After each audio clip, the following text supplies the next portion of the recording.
ओम श्री गणेशाय नमः। आप सभी का आपके अपने चैनल अनाद धारा में बहुत बहुत स्वागत है। आप सभी का दिन शुभ हो, मंगलमय हो और भगवान गणेश जी की कृपा सदा आप पर बनी रहे। आज आप सुनेंगे पौष मास महात्म्य का अध्याय 19। आज सुनिए पौष मास महात्म्य में आगे की कथा। कमलासुर ने देखा कि गणेश स्वयं युद्ध करने आ रहे हैं तो उसे बड़ी प्रसन्नता हुई। उसने सोचा अब उसे शीघ्र ही वश में कर लिया जाएगा, परंतु जो ही उसकी दृष्टि गणेश जी के पीछे पीछे आने वाले शिवगणों पर पड़ी तो वह हैरान हो गया। न जाने कहां से इतना जन समुद्र उमड़ चला है। सामना होते ही दोनों पक्ष की सेनाएं एक दूसरे पर टूट पड़ी। असंख्य राक्षस मारे गए और कुछ शिवगण भी धराशायी हो गए। तभी मयूर ने कमलासुर से असुर पर प्रहार किया। इस कारण उसका घोड़ा धराशायी हो गया। तभी वह असुर संभलकर आकाश में उड़ने लगा। उसने क्रोधित होकर भयंकर बाण वर्षा आरंभ कर दी। इधर मयूरेश्वर ने भी घोर बाण वृष्टि से ही उसका उत्तर दिया। राक्षस ने अपनी माया फैलानी जैसे मयूर ने सहज में ही नष्ट कर दिया। फिर उसे अपनी माया दिखाई। अब असुर जिधर देखता उधर मयूरेश्वर ही दिखाई देते। उसने अपनी आंखें बंद कर ली तो अपने हृदय में भी मयूरेश्वर के ही दर्शन होने लगे। यह देखकर वह अत्यंत आश्चर्यचकित हुआ और अपना वश न चलता देखकर रण क्षेत्र को छोड़कर भाग निकला। देवताओं ने यह देखा तो वे उसे पकड़ लाए और बोले, राक्षस तू जाता कहाँ है? कायरों के समान भागकर दैत्य कुल को अपयश का भागी ना बना। युद्ध कर। विवश कमलासुर पुनः युद्ध करने लगा। उसने घोर गर्जना की और अनेक प्रकार के तीक्ष्ण अस्त्र शस्त्र लेकर प्रहार करने लगा। उसने पुनः विविध भांत की माया रची, किंतु मायानाथ के समक्ष उसकी माया कहाँ चलने वाली थी। समस्त माया देखते ही देखते विलीन हो जाती। अंत में मयूरेश्वर ने त्रिशूल से उसके मस्तक पर प्रहार किया, जिससे मस्तक कटकर भीमा नदी के दक्षिण तट पर जा गिरा। राक्षसों की विशाल सेना अब नष्ट हो चुकी थी और चारों ओर मयूरेश्वर का जय घोष हो रहा था। प्रसन्न हुए उमा महेश्वर ने पुत्र का अभिनंदन किया और देवगण एवं मुनि प्रसन्न होकर उनकी स्तुति करने लगे। आकाश से पुष्प वर्षा होने लगी। विश्वकर्मा ने उपस्थित होकर वहीं मयूरेश्वर क्षेत्र का निर्माण किया। सुंदर नगर बसाया गया और सभी के रहने की समुचित व्यवस्था की गई। शिव पार्वती के लिए एक सुंदर भवन बनाया गया। उसमें उन्होंने मयूरेश्वर गणेश के साथ निवास किया। अब मंगल नाम का एक अत्यंत भयंकर और महाबलशाली दैत्य था। वह बराह का रूप बनाने में सिद्धहस्त था, इसलिए उग्रेक्षण की आज्ञा होने पर भयंकर एवं विशालकाय बराह का रूप रखकर वह मयूरेश्वर क्षेत्र में आया और बड़े बड़े वृक्षों को टक्कर मारकर गिराता और धरती को कंपायमान करता हुआ मयूरेश्वर के सामने आकर उछल कूद करने लगा। गणेश जी ने जो ही उसे देखा त्यों ही उसके दांतों को पकड़कर तीव्रता से नीचे ऊपर करने लगे, किंतु वह छुड़ा न सका। गणेश जी ने उसके दांतों को ही नीचे ऊपर करते हुए अवशन कर दिया और अंत में उसका शरीर प्राणहीन कर दिया। एक दिन शिव जी ने मस्तक से चंद्रमा उतार कर रख दिया, जो हमेशा उनके सिर पर ही धारण रहता था। उसे लेकर गणेश जी बालकों के साथ खेलने के लिए कुछ दूर चले गए। भगवान शंकर ने चंद्रमा को न देखकर गणों से उसके बारे में पूछा तो वे बोले, प्रभु उसे तो आपके पुत्र उठाकर ले गए हैं। हमने समझा कि आपकी आज्ञा से ही लेकर गए होंगे, इसलिए उन्हें टोका भी नहीं। तब शिव जी ने एक गण को आदेश दिया कि जाओ उनसे चंद्रमा लेकर आओ। गण ने जाकर मयूरेश्वर से चंद्रमा देने को कहा तो वे बोले, अभी तो इसके साथ मैं खेल रहा हूँ, बाद में दूंगा। तब गण ने लौटकर शिव जी को उत्तर दिया तो उन्होंने कई गणों को एक साथ भेजते हुए कहा, यदि वह चंद्रमा दे दे तो ठीक है, अन्यथा यहाँ ले आओ उसे। तब शिव गणों ने गणेश जी से चंद्रमा मांगा, लेकिन उन्होंने नहीं दिया। इस पर गणों ने कहा कि आप स्वयं ही अपने पिताजी की सेवा में उपस्थित होकर यह कह दें। उन्होंने उत्तर दिया, मैं तीनों लोगों को उत्पन्न करने वाला अत्यंत महिमामय शिव पार्वती का पुत्र हूँ। तुम जैसे सामान्य लोग मुझे कैसे ले जा सकते हैं? यह कहकर उसने दीर्घ निश्वास छोड़ा, जिससे विवश हुए शिवगण वायु में पत्तों के समान उड़ते हुए शिव जी के सामने जाकर गिरे। उनकी दशा देखकर शिव जी को क्रोध आ गया। उन्होंने शिवगणों को आज्ञा दी कि जाओ गणेश को पकड़ के लाओ। शिवगण ने आज्ञा का पालन करते हुए गणेश जी से कहा कि मयूरेश्वर, आपके पिता बुला रहे हैं, तुरंत चलिए। इस पर उन्होंने सिर हिलाते हुए मना कर दिया। तब गणों ने कहा कि हम आपको बलपूर्वक ले चलेंगे। तो गणेश जी ने उनका उपक्रम देखा और वे उनसे मोहित होकर स्वयं अंतर ध्यान हो गए। अब वे वन वन में जाकर उनकी खोज करने लगे। उन्हीं गणों को कभी तो गणेश जी दिखाई दे जाते और कभी वे दौड़ते हुए अदृश्य हो जाते। इस प्रकार जब वे अधिक थक गए तब गणेश जी एक स्थान पर जाकर बैठ गए और गणों की पकड़ में आ गए। किंतु गणेश जी ने अपना भार अधिक बढ़ा दिया। गणों ने उन्हें बांधकर ले जाने का प्रयत्न किया, किंतु वे उन्हें उठा न सके। बहुत प्रयत्न करने पर भी असफल रहने पर उन्होंने शिव जी से कहा, भगवान, हमने उन्हें लाने का बहुत प्रयत्न किया, किंतु मिलकर भी ना ला सके, इसलिए अपनी असफलता पर हमें स्वयं लज्जा आती है। तब शिव जी हंसे। उन्होंने नंदी को बुलाकर कहा, नंदी, आश्चर्य है, अकेला गणेश इतना भारी हो गया है कि उसे यहाँ ले आने में कोई भी समर्थ नहीं है। अच्छा, अब तुम जाकर इसे साम दाम दंड भेद की नीति के साथ यहाँ लेकर आओ।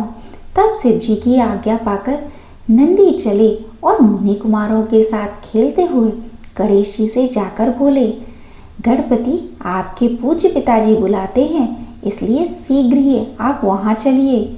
उन्होंने अस्वीकृत सोचने से सिर हिलाया तो नंदीश्वर बोले, यदि स्वेच्छा से ना चलो तो मैं बलपूर्वक ले जाऊंगा। मुझे सामान्य गणों के या प्रेतों आदि के समान न समझना। नंदी का अहम भाव देखकर गणेश जी को हंसी आ गई और तब उन्होंने तीव्र वेग से श्वास छोड़ी। फिर क्या था, नंदी को एक जोर की पलट लगी। गहरी चोट के कारण मूर्छा आ गई। जब उन्हें होश हुआ तो उठकर शिव जी के पास जाकर कुछ कहना ही चाहते थे कि उनकी दृष्टि शिव जी की गोद में बैठे हुए गणेश जी पर पड़ी। उनके पास चंद्रमा नहीं था, वह तो शिव जी के मस्तक पर ही सुशोभित था। लज्जित नंदी ने शिव जी से निवेदन किया कि प्रभु, आपके यह पुत्र आपके ही समान महिमावान हैं।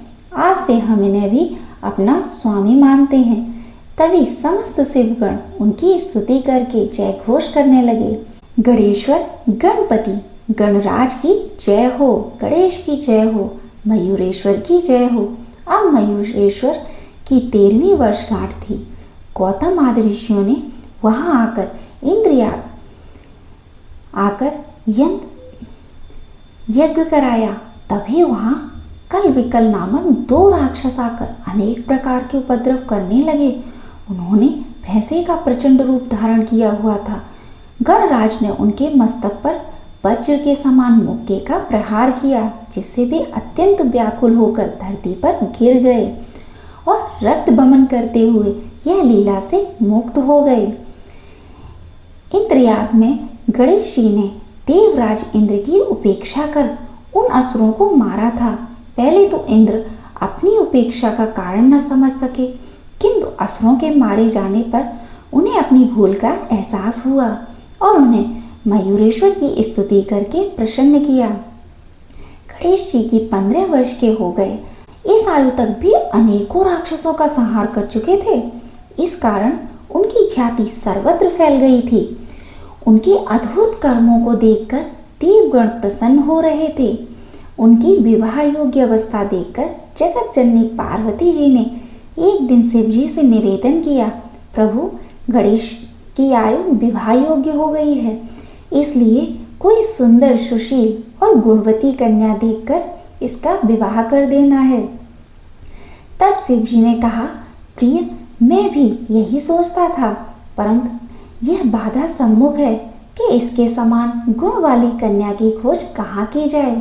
यह विचार चल ही रहा था कि महर्षि नारद जी की बीड़ा बजाते हुए वहां आ पहुंचे।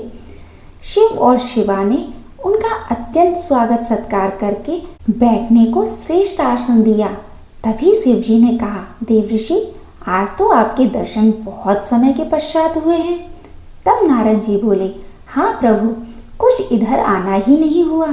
फिर आप तो त्रिसंध्या क्षेत्र में निवास कर रहे थे, सहसा ही उस स्थान को छोड़कर यहाँ आ गए। ब्रह्मदेव ने आपके यहाँ होने की बात मुझे बताई तो सेवा में उपस्थित हो गया।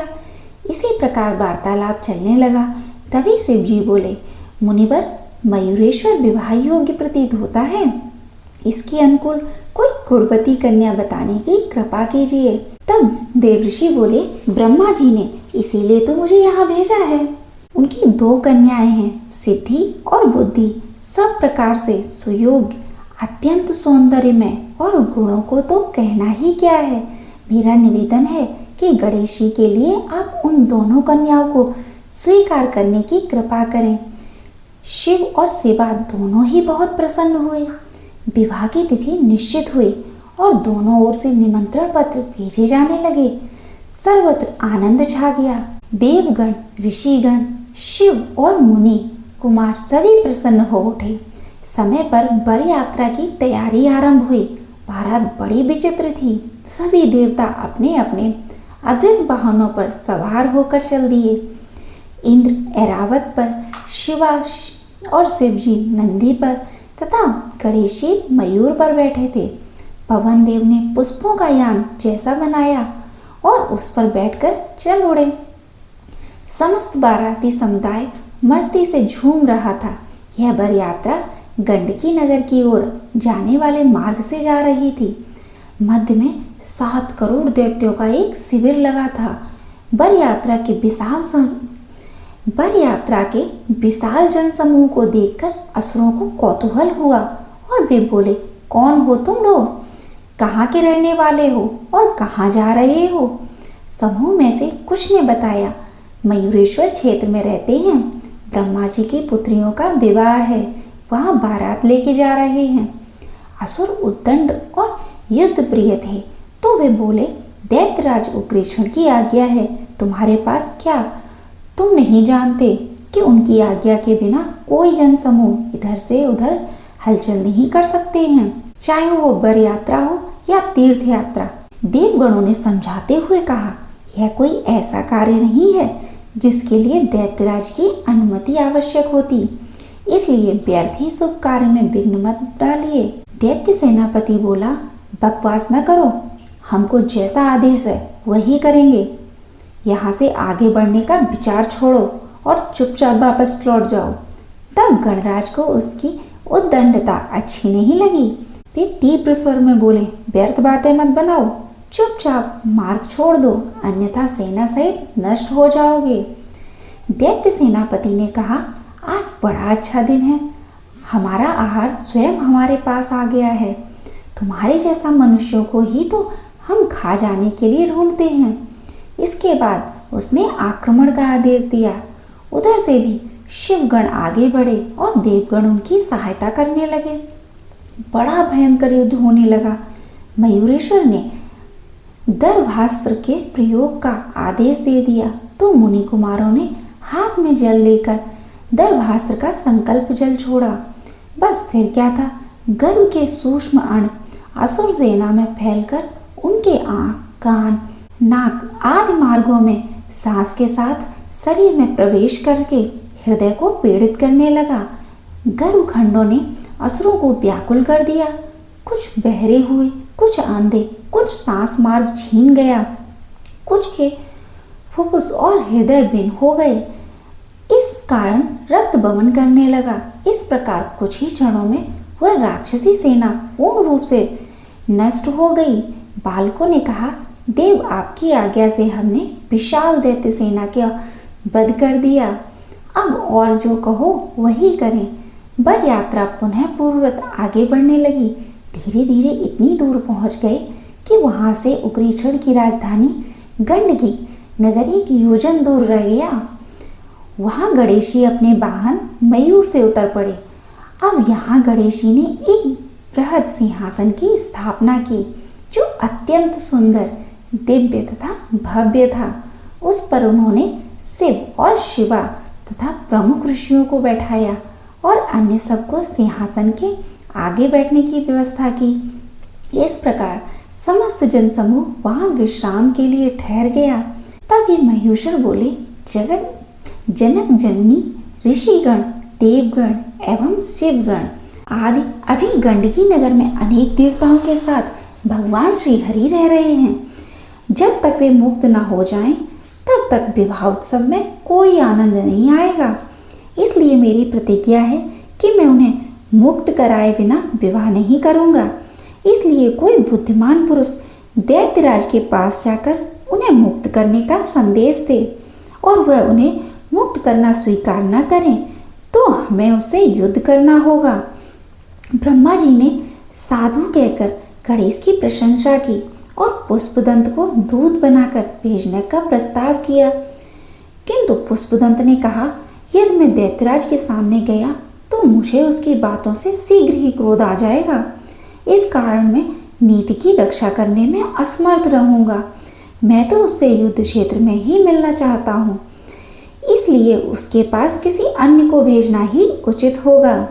उसकी बात को सुनकर विचार करने लगा कि अन्य किसको भेजा जाए। बहुत विचार करने के बाद मयूरेश्वर ने ही समाधान किया कि मेरे विचार से तो नंदी जी को भेजना चाहिए। वह अत्यंत वीर, धीर, गंभीर, बुद्धिमान, पराशर को शीघ्र समझने वाला और चतुर हैं। उनसे अधिक उपयुक्त अन्य कोई व्यक्ति प्रतीत नहीं होता। तब शिवजी ने सहमति प्रकट की कि पुत्र, तुम्हारा चुनाव ठीक है। नंदी को विविध प्रकार के रत्न आभूषण दो। और आदेश पालन के बाद गणपति ने कहा, नंदीश्वर वहां जाकर देवगण की मुक्ति का ही उद्देश्य ध्यान में रखें।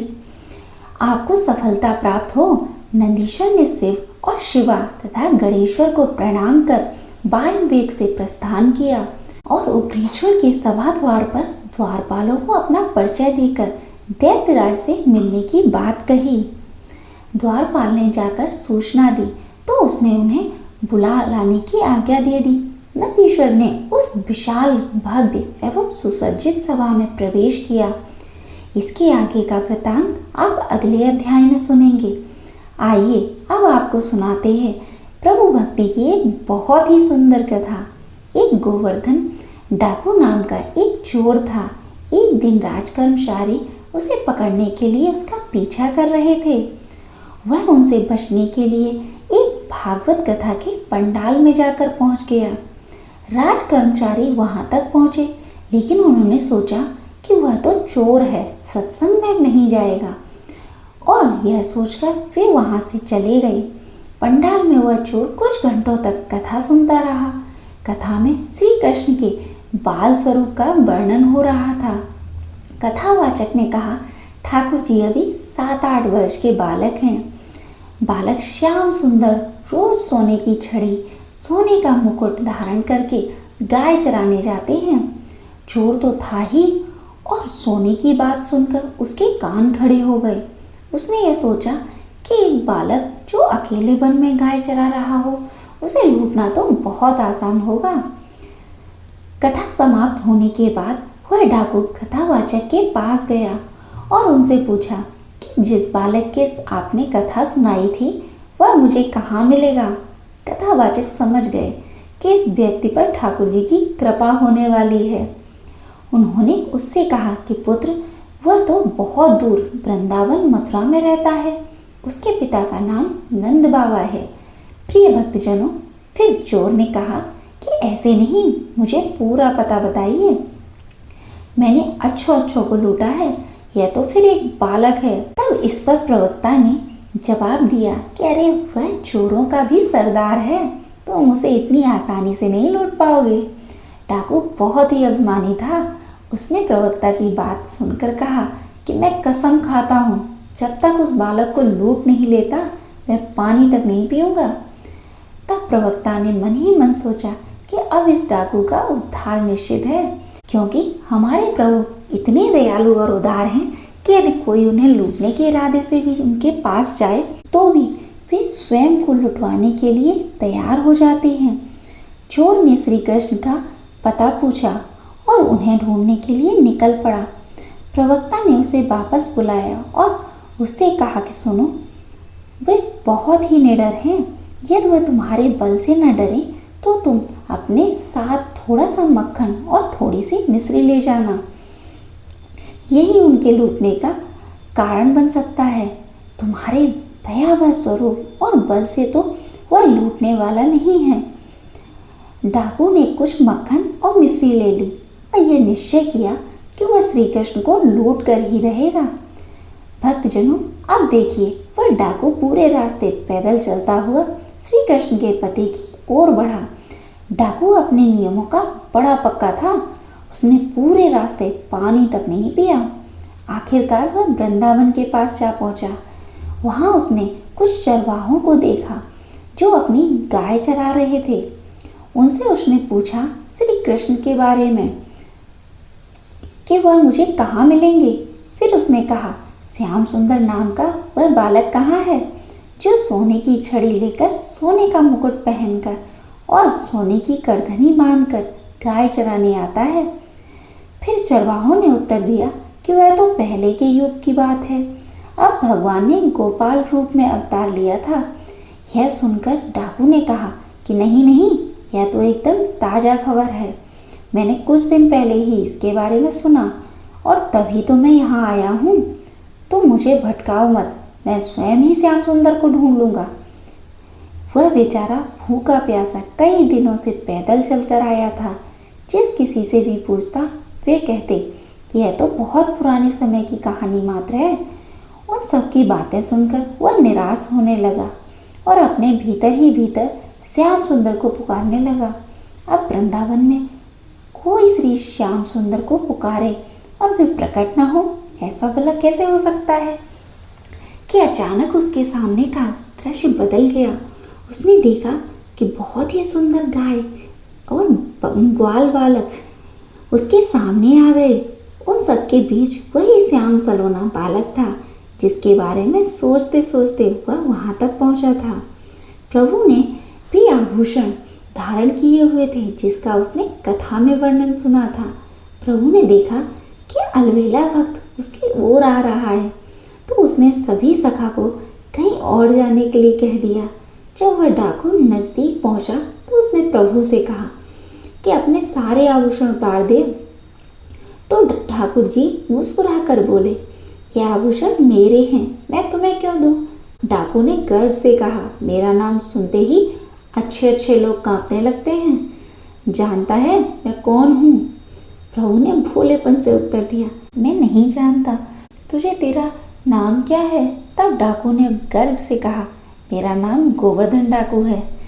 प्रभु मुस्कुराए और बोले कि तेरा तो बस नाम गोवर्धन है, मैं तो गोवर्धनधारी हूँ। यह सुनकर डाकू को उस कथावाचक की बात याद आ गई कि वह बालक डरने वाला नहीं है।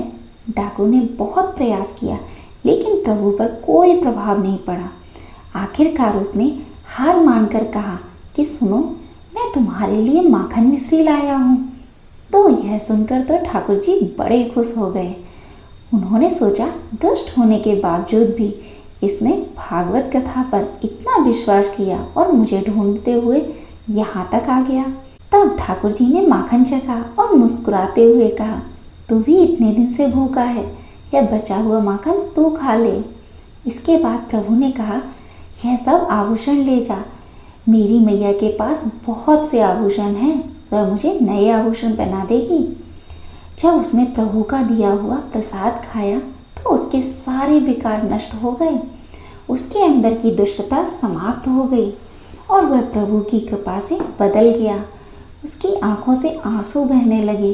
वह भगवान के श्री चरणों में गिरकर रोने लगा और ठाकुर जी ने फिर से कहा कि ले जाइए सारे आभूषण।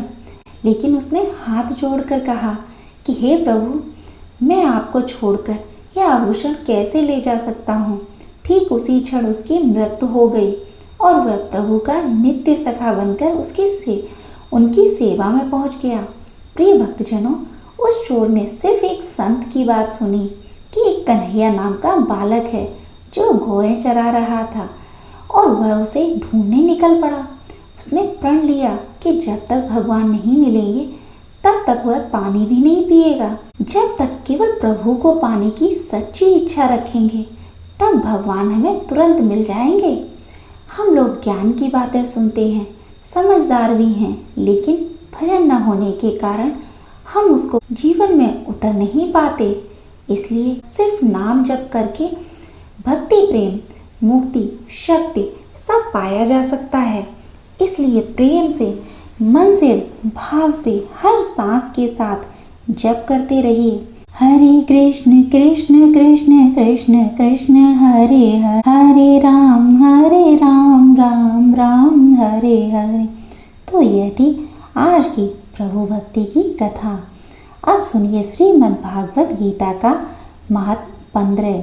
श्री महादेव जी देवी पार्वती से कहते हैं, हे पार्वती, अब गीता के 15वें अध्याय का महात्म्य सुनो। गौड़ देश में कृपाण नामक एक राजा थे जिनकी तलवार की धार से युद्ध में देवगण भी परास्त हो जाते थे। उनका बुद्धिमान सेनापति शस्त्र और शास्त्र की कलाओं का भंडार था। उसका नाम था सरवमेरु। उसकी भुजाओं में प्रचंड बल था। एक समय उस पापी ने राजकुमारों सहित महाराज का वध करके स्वयं ही राज्य करने का विचार किया। इस निश्चय के कुछ ही दिनों बाद वह हैजे का शिकार होकर मर गया। थोड़े समय में वह पापात्मा अपने पूर्व कर्म के कारण सिंधु देश में एक तेजस्वी घोड़ा हुआ। उसका पेट सटा हुआ था। घोड़े के लक्षणों का ठीक ठाक ज्ञान रखने वाले किसी वैश्य पुत्र ने बहुत सा मूल्य देकर उस अश्व को खरीद लिया और यत्न के साथ उसे राजधानी तक ले आया। वैश्य कुमार वह अश्व राजा को देने को लाया था। यद्यप राजा उस वैश्य कुमार से परिचित थे, फिर भी द्वारपाल ने जाकर उसके आगमन की सूचना दी। राजा ने पूछा, किस लिए आए हो? तब उसने स्पष्ट शब्दों में उत्तर दिया, सिंधु देश से मैं एक उत्तम लक्षणों से संपन्न अश्व लाया हूँ, जिसे तीनों लोगों का एक रत्न समझकर मैंने बहुत सा मूल्य देकर खरीद लिया है। राजा ने आज्ञा दी, उस अश्व को यहाँ ले आओ। वास्तव में वह घोड़ा गुणों में उच्च श्रवा के समान था। सुंदर रूप का तो मानो घर ही था। शुभ लक्षणों का समुद्र जान पड़ता था। जब वैसे घोड़ा लेकर आया और राजा ने उसे देखा तो अश्व का लक्षण जानने वाले अमात्यों ने उसकी बड़ी प्रशंसा की। यह सुनकर राजा अपार आनंद में निमग्न हो गए और उन्होंने वैश्य को मुंह मांगा स्वर्ण देकर तुरंत ही उस अश्व को खरीद लिया। कुछ दिनों के बाद एक समय राजा शिकार खेलने के लिए उत्सुक होकर उसी घोड़े पर चढ़कर वन में गए। वहां मृगों के पीछे उन्होंने अपना घोड़ा बढ़ाया और पीछे पीछे सब ओर से दौड़कर आते हुए समस्त सैनिकों का साथ छूट गया। वे हिरणों द्वारा आकर्षित होकर बहुत दूर निकल गए। प्यास ने उन्हें व्याकुल कर दिया। तब वे घोड़े से उतरकर जल की खोज करने लगे। घोड़े को तो उन्होंने वृक्ष के तने के साथ बांध दिया और स्वयं एक चट्टान पर चढ़ने लगे।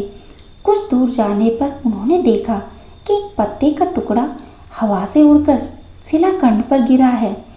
उसमें गीता के 15वें अध्याय का आधा श्लोक लिखा हुआ था। राजा उसे पढ़ने लगे। उनके मुख से गीता के अक्षर सुनकर घोड़ा तुरंत गिर पड़ा और अश्व शरीर को छोड़कर तुरंत ही दिव्य विमान पर बैठकर वह स्वर्ग को चला गया। इसके बाद राजा ने पहाड़ पर चढ़कर एक उत्तम आश्रम देखा। वहाँ नाग, केसर, केले, आम, नारियल के वृक्ष लहरा रहे थे। आश्रम के भीतर एक ब्राह्मण बैठे हुए थे जो संसार की वासनाओं से मुक्त थे। राजा ने उन्हें प्रणाम करके बड़ी भक्ति के साथ पूछा, ब्राह्मण, मेरा अश्व अभी अभी स्वर्ग को चला गया, इससे क्या कारण है? तब राजा की बात सुनकर त्रिकालदर्शी, मंत्रवेत्ता और महापुरुषों में श्रेष्ठ विष्णु शर्मा नामक ब्राह्मण ने कहा, राजन, पूर्व काल में तुम्हारे यहाँ जो सरबमेरु नामक सेनापति था, वह तुम्हें पुत्रों सहित मारकर स्वयं राज्य हड़प लेने को तैयार था। इसी बीच में हैजे का शिकार होकर वह तो मृत्यु को प्राप्त हो गया। उसके बाद वह उसी पाप से घोड़ा हुआ था। यहाँ कहीं गीता के 15वें अध्याय का आधा श्लोक लिखा हुआ मिल गया था, उससे ही तुम बाँचने लगे। उसी को तुम्हारे मुख से सुनकर वह अश्व स्वर्ग को प्राप्त हुआ है। इसके बाद राजा के पार्श्ववर्ती सैनिकों ने उन्हें ढूंढते हुए वहां आ पहुंचे।